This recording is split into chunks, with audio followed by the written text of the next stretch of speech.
Tes. Ya. Terima kasih Dokter Pujo. Assalamualaikum warahmatullahi wabarakatuh. Selamat siang, salam sejahtera untuk kita semua. Terima kasih kami ucapkan kepada seluruh panitia Joglo Semar INT Week 2024. Dan terima kasih atas kehadiran teman sejawat semua, senior, serta prof yang hadir siang ini melalui online, media online. Siang ini kami akan sharing tentang eh, workshop yang akan dilakukan minggu depan, yaitu tentang step by step tentang endoscopic tympanoplasi on cadaver dan otologi office procedure on head shape. Mungkin hal ini tidak terlalu baru untuk kita semua, namun perlu kita update atau perlu kita ingatkan berkali-kali untuk meningkatkan profesionalitas kita menjadi dokter spesialis THT. Untuk bisa melakukan tindakan endoscopic ear surgery, tentu saja kita harus mengetahui anatomi secara baik, ya, terutama anatomi telinga. Jadi memang anatomi ini penting sebelum melakukan tindakan operatif.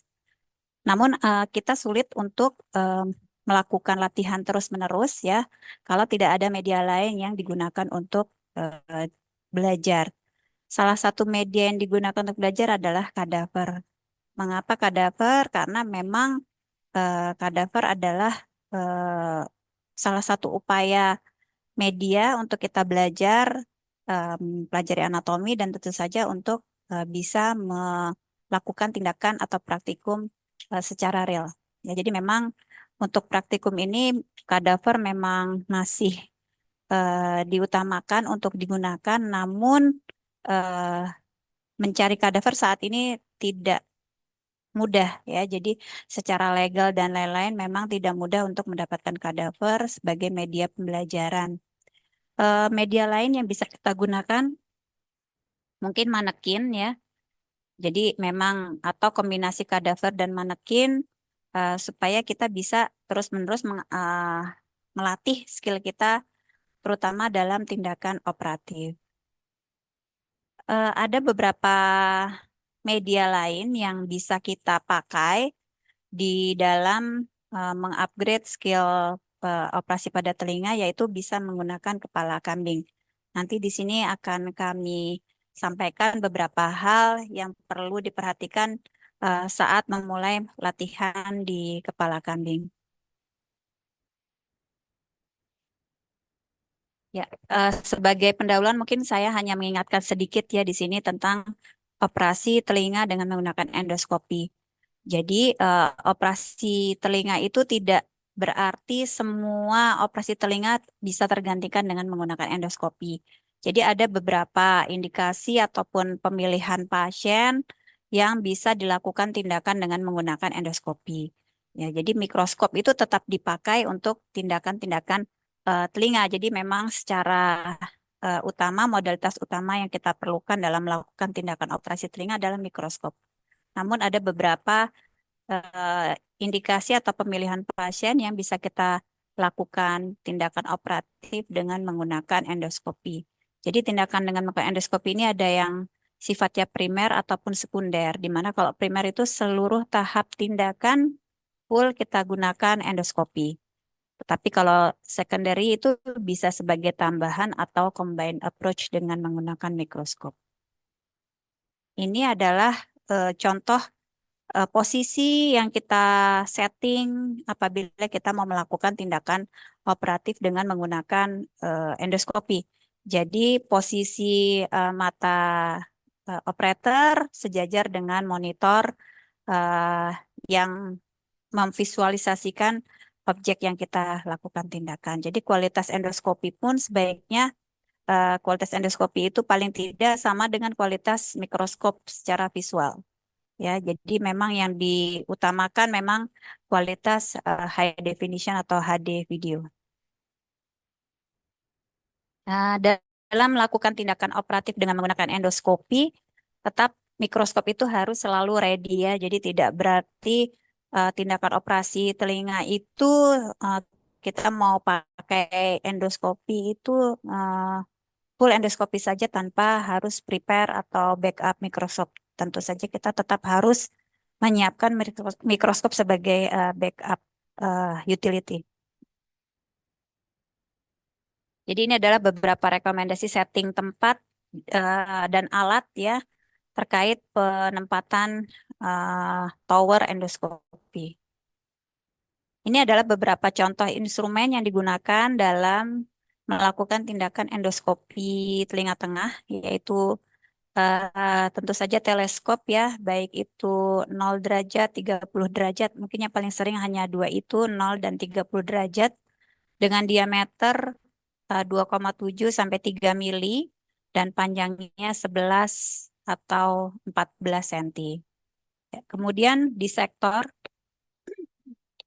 baik di sektor panjang atau pendek yang bersudut, ya, contohnya adalah di sektor Thomasin, kemudian ada beberapa forceps, aligator, mikroforceps, dan beberapa instrumen lain yaitu diantaranya microsuction, plaster knife, round knife, dan pick atau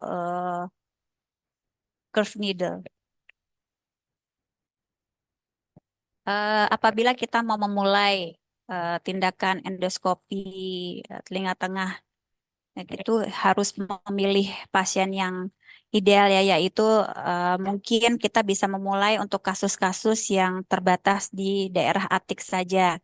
Kemudian saat dilakukan operasi itu tidak dalam posisi eksaserbasi ya, jadi tidak dalam kondisi infeksi. Kemudian liang telinganya cukup lebar. Sehingga untuk memulai tindakan dengan menggunakan endoskopi itu relatif lebih mudah untuk kita melakukan eh, tindakan.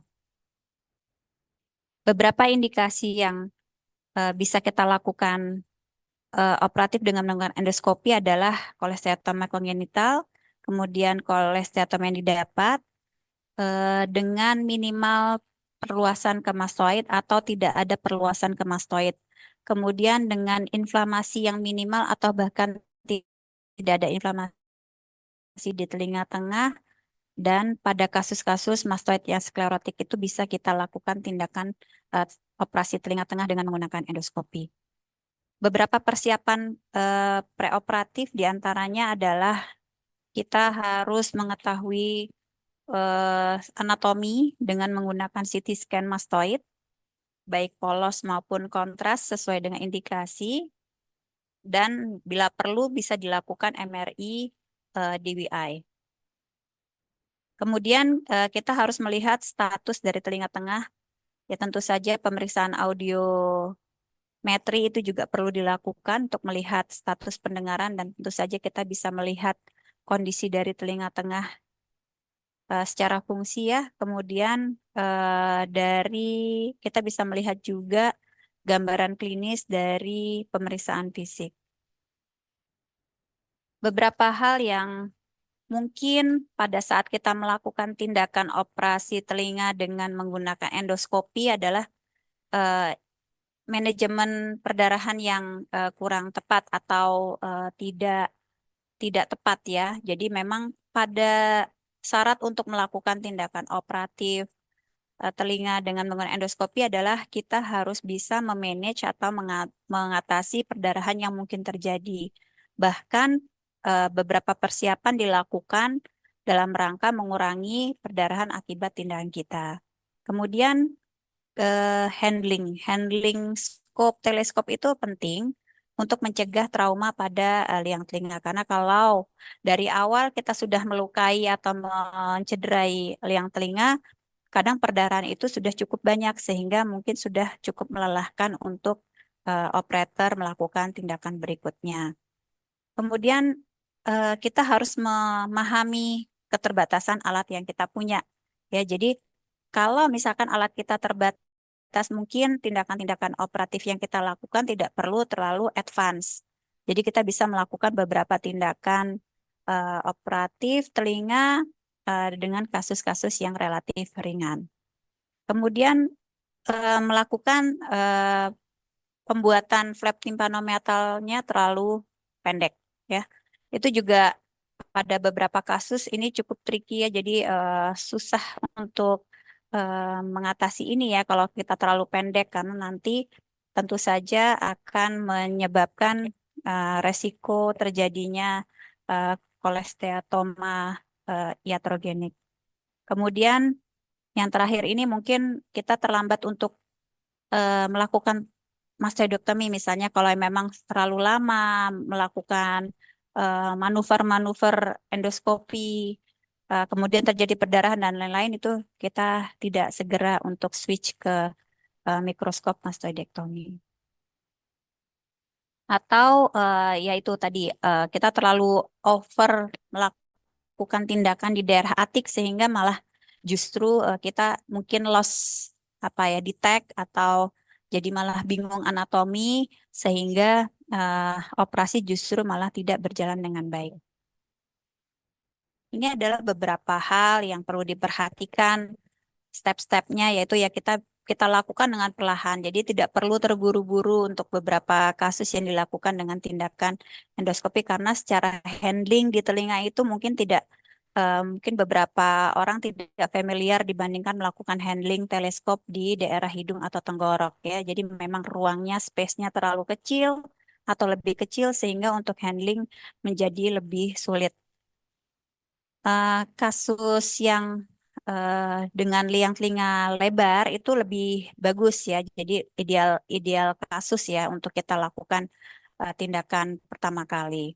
Jadi tadi sudah disebutkan bahwa kita harus tetap ready mikroskop ya. Terus kemudian kita harus menghindari menggunakan sudut 45 atau 70 atau 30 ya. Jadi gunakan sudut 0 saja.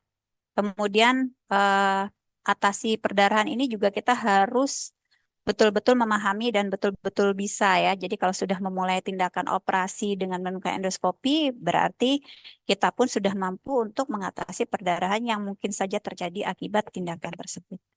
Dan kalau sudah memulai ya, ayo jangan menyerah. Kemudian untuk timpanoplasti sendiri kita sudah tahu ya bahwa salah satu tindakan operasi telinga tengah adalah timpanoplasti dengan beberapa tujuannya ya tidak tidak hanya sekedar untuk nutup gendang telinga bolong misalnya ya tapi juga mempunyai beberapa keuntungan yang lain atau tujuan lain. Ini juga tipe-tipe timpanoplasti tentu saja kita sudah cukup paham ada 5 tipe timpanoplasti ya. Kemudian material yang bisa dipakai adalah beberapa material yang paling sering adalah fascia temporalis, kemudian lemak, atau mungkin kartilago, perikondrium, yang jarang mungkin dari vena atau periosteum.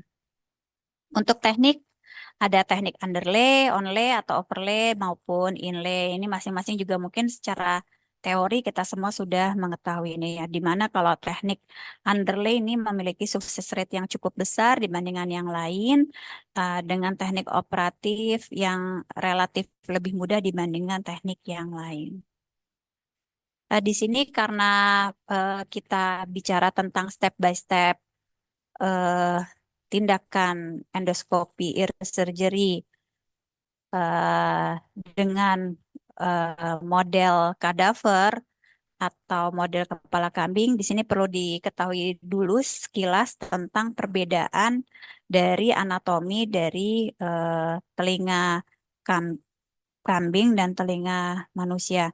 Pada manusia ini eh, liang telinganya cukup diagonal kalau pada manusia ya, tapi kalau di kambing itu justru malah horizontal sehingga kalau posisi tertentu malah lebih sulit untuk kita melakukan manuver ya. Jadi kalau untuk eh, di manusia kan untuk mendapatkan liang telinga yang datar kita harus sedikit menarik auricula ya, tapi kalau di kepala kambing memang relatif lebih datar horizontal. Jadi tidak perlu ada manuver menarik eh, telinganya kambing. Cuma dalam posisi kita melakukan diseksi itu memang justru menjadi lebih sulit karena memang posisi kraniumnya kepala kambing itu sedikit berbeda. Untuk membran timpani manusia itu untuk pars flaccida yang kita tahu ada letaknya di daerah atik itu memiliki diameter yang relatif kecil dibanding pars tensa. Namun untuk di kepala kambing sebaliknya justru pars flaccida itu justru malah memiliki diameter yang relatif lebih besar dibandingkan pars tensa. Sehingga mungkin pada saat melakukan diseksi di kepala kambing, eh, kita perlu sedikit berpikir bahwa memang secara anatomi ini pars flaccidanya akan lebih besar nih. Jadi jangan jangan salah bahwa yang kita lihat itu adalah pars flaccida bukan pars tensa. Kemudian pada manusia mungkin anulus timpaninya memang masih ada dan kelihatan jelas, tapi kalau di kepala kambing itu tidak ada anulus timpani. Untuk tulang pendengaran pada prinsipnya hampir sama untuk manusia dan kepala kambing, hanya saja di kepala kambing eh, ada perbedaan di ukuran, kemudian bentuk. Ya, jadi kalau di manusia kita bisa melihat seperti yang digambar, kalau di kepala kambing lebih kepada lebih fusi ya, lebih menyatu antara infus dengan maliusnya ya, sehingga eh, tidak tampak seperti yang biasa kita lihat, namun bisa kita tetap identifikasi bahwa ini adalah Malleus. Kita lihat di sini Malleusnya memang lebih gemuk ya, size-nya secara size, tapi infus kurang lebih hampir mirip. Justru malah infusnya hampir mirip seperti Malleus ya. Untuk anatomi yang lain seperti facial nerve itu kurang lebihnya hampir sama dengan yang ada di eh, manusia atau kadaver.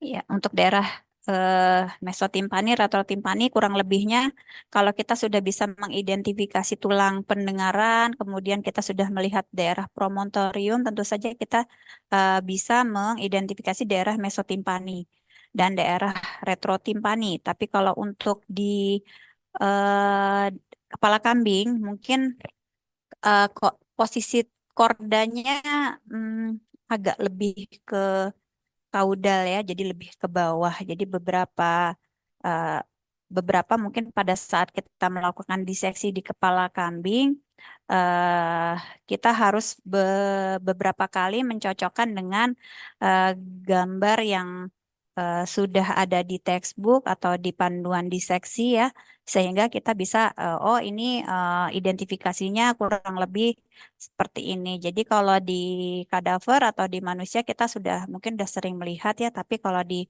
kepala kambing mungkin buku panduan atau textbook itu bisa kita sandingkan supaya pada saat melakukan identifikasi itu sudah cukup mendekati.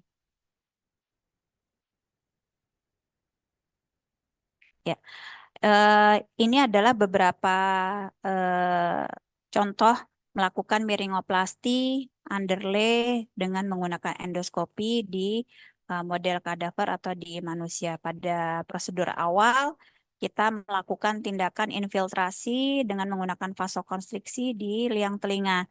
Jadi memang tindakan awal ini saja bila eh, kita memulai awal, mungkin pada awalnya akan menimbulkan perdarahan pada saat menyuntikkan vasoconstriction ya.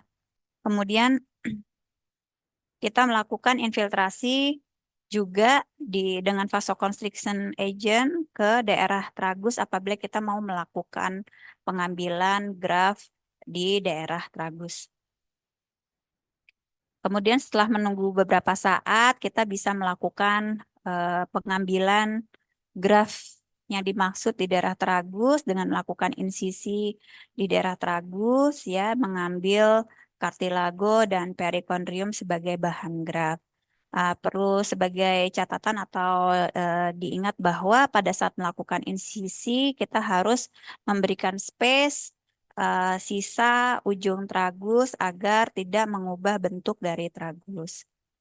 Ini adalah contoh graf yang sudah diambil dari kartilago atau perikondrium tragus. Kemudian kita memisahkan perikondrium dari kartilago bila kita memang mau mengambil kedua bahan tersebut sebagai graf.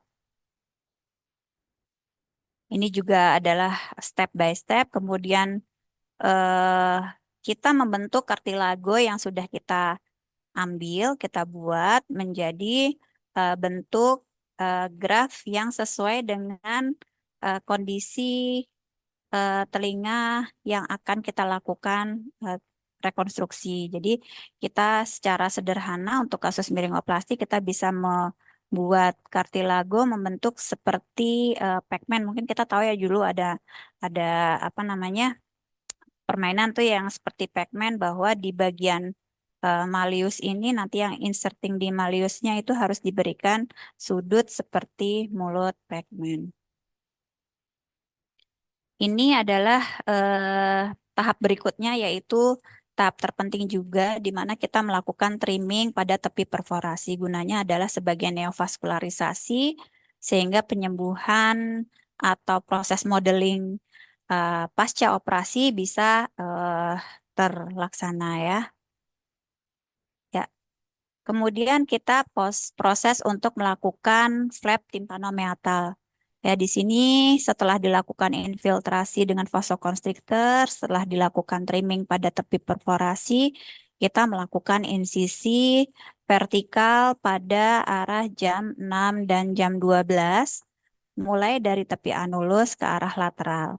Kemudian kita lakukan insisi semisirkuler atau horizontal dari ujung masing-masing insisi vertikal tersebut. Jadi kita temukan dengan kedua tepi insisi vertikal dengan melakukan insisi semisirkuler atau horizontal. Ya, untuk tindakan insisi ini mungkin perlu diperhatikan bahwa kalau eh, tindakan infiltrasi vasokonstriksi yang kita lakukan kurang tepat, pasti akan muncul perdarahan yang cukup banyak ya. Jadi tadi disebutkan bahwa proses manajemen uh, atasi perdarahan ini juga harus dikuasai agar operasi bisa berjalan baik ya. Karena kalau kita uh, apa namanya sudah berpayah dengan perdarahan, kadang suka udah capek, lelah gitu ya. Terus moodnya jadi nggak enak, akhirnya nanti tindakan operatif berikutnya menjadi nggak baik ya. Kemudian setelah dilakukan insisi, kita lakukan elevasi secara perlahan ya. Elevasi dilakukan dengan bantuan neuropetis bisa, kasa atau kapas bisa, sehingga tidak mencederai daerah liang telinga lebih banyak. Kemudian kita bisa melakukan, setelah dielevasi kita bisa melihat daerah kafum timpani secara lebih jelas ya. Kemudian kita bisa lihat kondisi kafum timpani yang dimaksud pada saat sebelum melakukan tindakan operatif kita sudah melakukan evaluasi ya. Kemudian kalau kita mau melakukan tindakan atikotomi ya kita mungkin bisa mengurangi tulang di daerah skutum ya. Jadi kita bisa eh, buang skutum yang overhang, kita buang sehingga akan tampak daerah rusak space atau daerah epitimpani. Kalau sudah melakukan tindakan, kita harus setelah elevasi dan mungkin membersihkan jaringan patologis di daerah kafum timpani, kita bisa melihat atau mencek gerakan dari osikula dengan cara menggerakkan Maleus ya secara perlahan.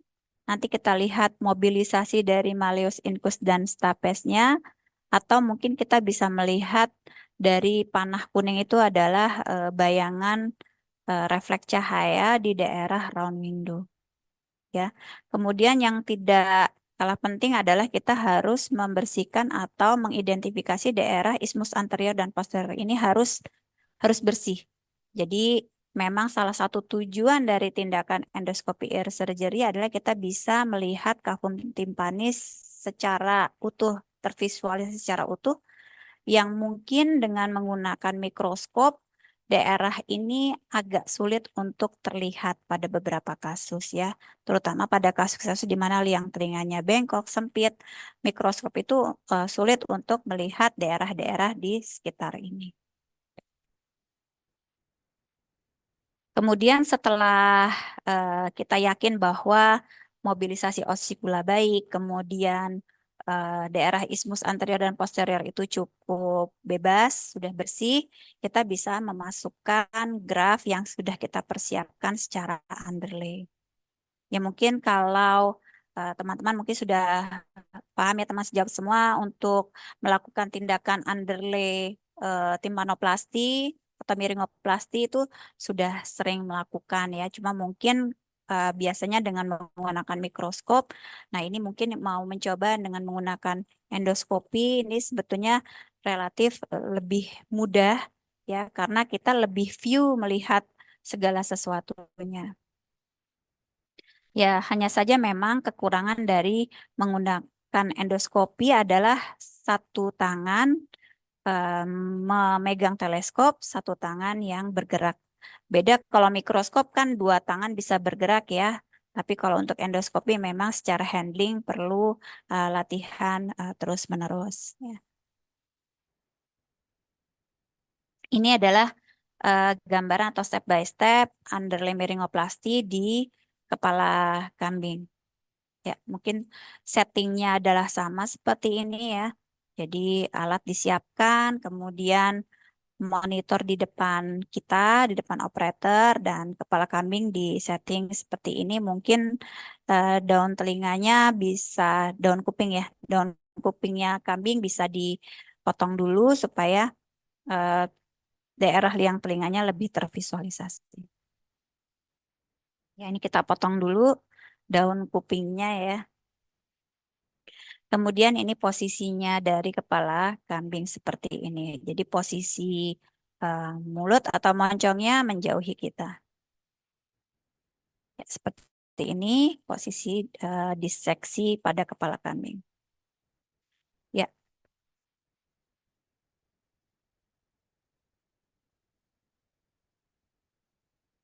ya ini kita mencoba mengambil graf dari daerah kartilago sekitar kuping kambing ya.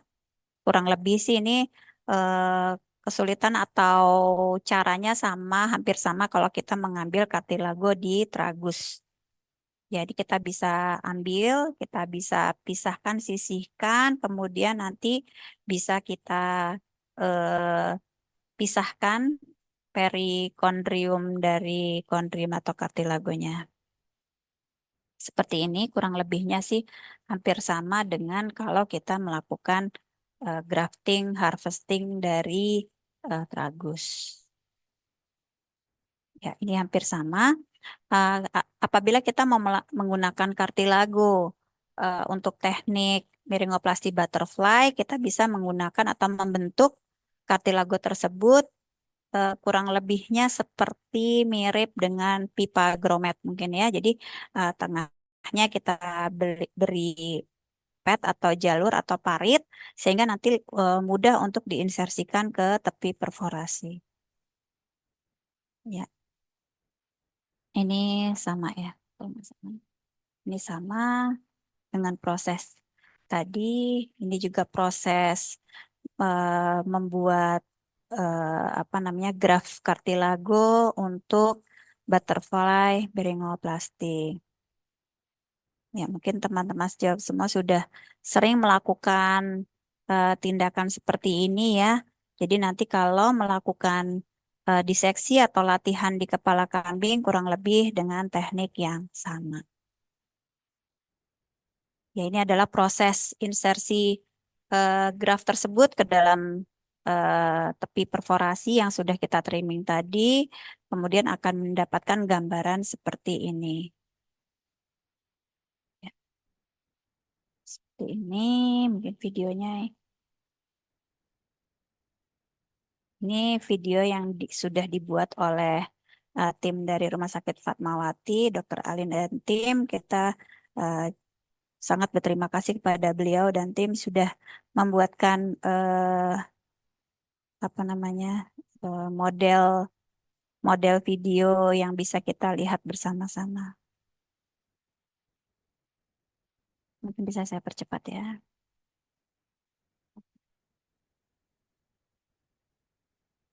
Ya, kurang lebih cara insersinya tidak jauh berbeda dengan kalau kita mau memasukkan eh, pipa ventilasi gitu ya. Ya, seperti ini kurang lebihnya. Ya. Nih, kemudian untuk melakukan tindakan berikutnya yaitu membuat flap timpanomeatal, mungkin pada setting kepala kambing mungkin sedikit sedikit berbeda. Sedikit berbeda adalah untuk mendapatkan timpanomeatal flap yang baik, insisi horizontalnya lebih lebih luas gitu ya. Jadi kalau di kadaver mungkin bisa semisirkuler, tapi kalau di kepala kambing mungkin lebih dari semisirkuler, jadi hampir mengelilingi lingkar dari liang telinga. Karena tadi yang kita tahu bahwa pars flaksidanya cukup lebar dibandingkan pars tensanya, sehingga insisi timpanomeatal flapnya juga harus lebih luas. Ya, ini sama untuk memisahkan eh, kulit untuk menghasilkan flap yang baik harus dengan hati-hati ya, karena kalau sobek atau terlalu pendek nanti tidak memberikan visualisasi yang baik. Ya, ini setelah dilepaskan atau disisihkan, kita bisa mulai melihat atau tervisualisasi daerah kafum timpani ya, di mana kita bisa melihat di sini malleus dan incusnya memang agak sedikit berbeda ya, di mana terlihat lebih fusi ya. Jadi kita agak sulit mungkin membedakan mana malleus, mana incus gitu, karena memang apa namanya pemisahnya itu atau joinnya itu tidak terlihat jelas. Tapi untuk facial nerve secara secara anatomi dia tetap di bagian posterior dari incus. Jadi kurang lebih kalau facial nerve sama. Kemudian ligamentum stapedius sama ya, kita bisa memvisualisasikan. Jadi kalau kepala kambing enaknya adalah kita bisa mengubah-ubah posisi kepala bebas gitu ya. Jadi kita bisa mau melihat stapes, mau melihat musculus atau ligamentum stapedius itu lebih mudah. Ini video yang sudah ada seperti ini kurang lebihnya sama kalau kita melakukan di manusia atau di kadaver, tapi untuk insisi horizontalnya lebih luas. Ya, seperti ini. Ini kita pisahkan sampai eh, daerah kapum timpaninya terbuka.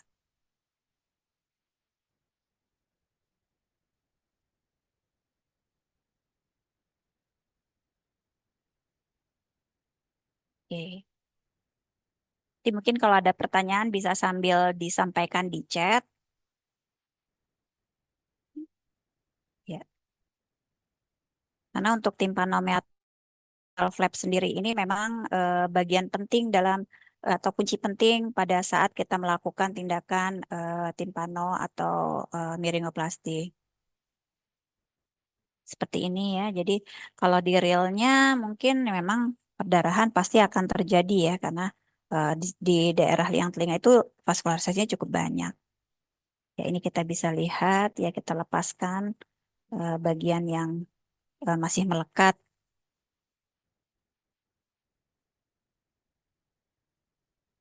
Oke, setelah sudah eh, flapnya itu sudah eh, disisihkan, kita bisa melihat area kafum timpani. Kita bisa melanjutkan tindakan berikutnya. Ya, ini kemudian setelah timpanomeatal flapnya sempurna kita lakukan, kita bisa melakukan insersi graf ke dalam kafum timpani sesuai dengan apa yang kita inginkan, graf yang kita inginkan. Ya. Ya, kurang lebih seperti ini, sama tergantung graf yang kita inginkan untuk diinsersikan, bisa komposit, bisa kartilago, bisa fasia. Ini ya contoh insersinya, yang seperti ini. Ya, ini mungkin mirip, hampir mirip kalau kita melakukan insersi fascia musculus temporalis ke dalam cavum tympani pada saat melakukan mirimoplasti. Ya, jadi kita arahkan ke medial, ya, dengan memperhatikan tympanomeatal flap jangan terlipat, ya. Kita pastikan bahwa memang ini masuk semua sempurna ke dalam, ke arah medial, ke arah medio anterior, maaf, ke arah medio anterior. Ya, setelah itu kita berikan gel foam, kalau misalnya itu pada setting manusia ya, itu kita bisa berikan penahan gel foam. Ya, kemudian kita kembalikan tympanomeatal flap ke posisi semula sehingga graf dan tympanomeatal flap itu menjadi satu kesatuan. Ini kurang lebihnya seperti ini. Kemudian ini diberi komposit kartilago ya untuk penahan. Ya, kurang lebihnya hampir sama. Seperti ini.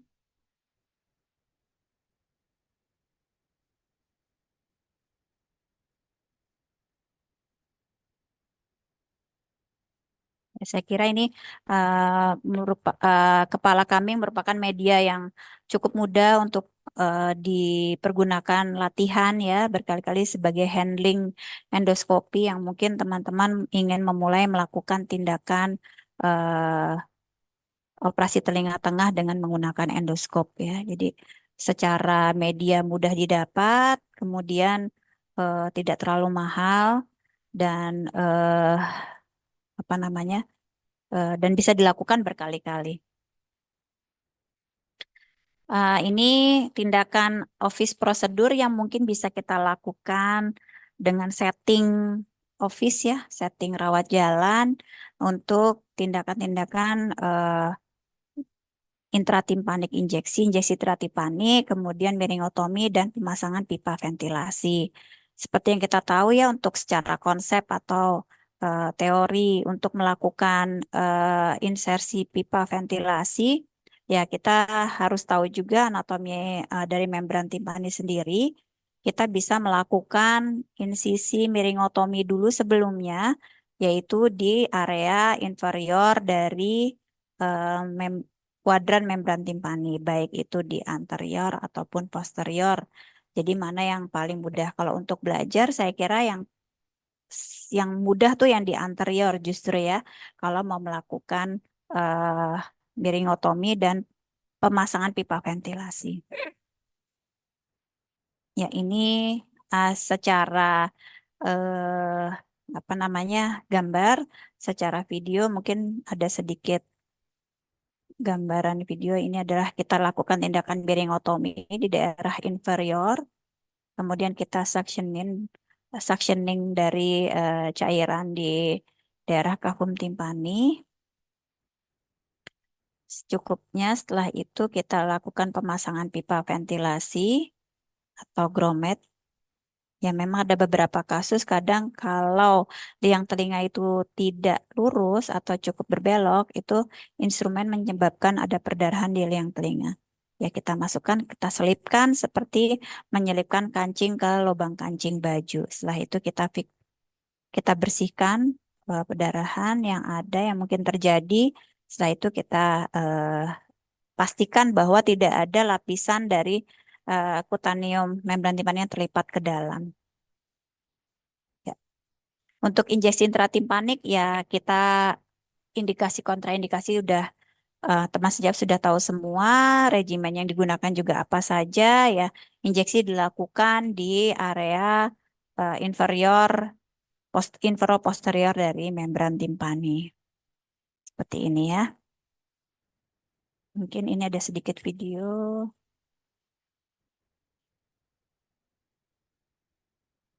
Ya. Ini mungkin kita bisa berikan dulu anestesi lokal, baik itu krim ataupun silonor. Kemudian kita bersihkan, pastikan bahwa memang anestesi lokal itu betul-betul bersih karena kalau nanti masuk ke dalam bisa menyebabkan vertigo ya. Jadi prinsipnya hampir sama dengan melakukan miringotomi, tapi kita memberikan injeksi dengan menggunakan jarum spinal nomor 25 atau 26. Kita injeksikan obat yang akan kita masukkan. Jadi memang tadi kalau misalnya kita memberikan anestesi lokal, sebaiknya itu kita bersihkan dulu sebelum kita melakukan injeksi. Karena kalau agent itu masuk ke dalam, kadang-kadang menimbulkan vertigo ke pasien. Kemudian regimen atau obat yang kita suntikan juga lebih baik kalau kita hangatkan dulu, sehingga pada saat disuntikan akan meminimalisir kejadian vertigo. Saya kira itu sudah, itu slide terakhir. Ya, saya kira cukup penyampaian dari saya.